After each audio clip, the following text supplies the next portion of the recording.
Ang alamat ng rosas.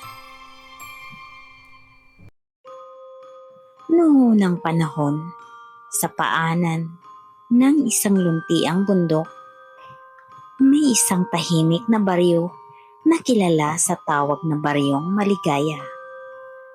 Dito nakatira ang isang dalagang ubod ng bait at ganda, si Rosa.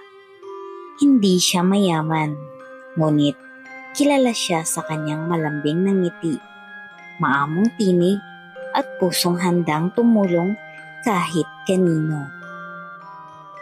Araw-araw, dinidiligan niya ang maliit na halaman sa kanilang bakuran. Sabi ng mga nakakakilala sa kanya, may kakaibang pag-ibig si Rosa sa kalikasan. Kaya't lahat ng kanyang itinanim ay laging buhay at busilak. Isang araw, unti-unting bumalot ng lamig at pagkatuyot ang baryo. Nawala ng sigla ang mga halaman. Nanghina ang mga punong kahoy at pati ang ilog ay halos matuyo. Sabi ng matanda, may isang malungkot na espiritu ng hangin, si Diwata Amihan, na naglalakbay, dala ang kanyang hinagpis. Kapag siya'y malungkot, pati ang kalikasan ay nakikiramay. Nabalitaan ito ni Rosa at agad na lumakad papunta sa kagubatan upang hanapin ang diwata.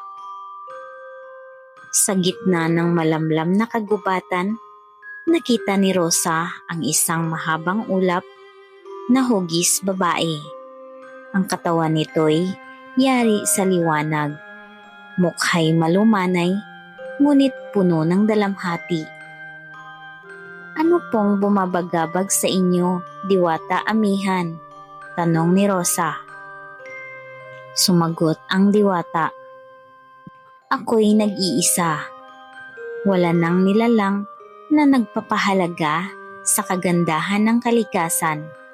Unti-unti silang natuto lamang kumuha, ngunit hindi magbigay.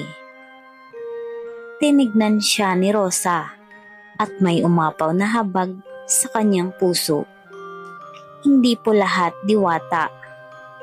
May mga taong marunong magmahal sa kalikasan. Hayaan ninyo pong ipakita ko iyon. Binigyan ng diwata si Rosa ng isang pagsubok. Kung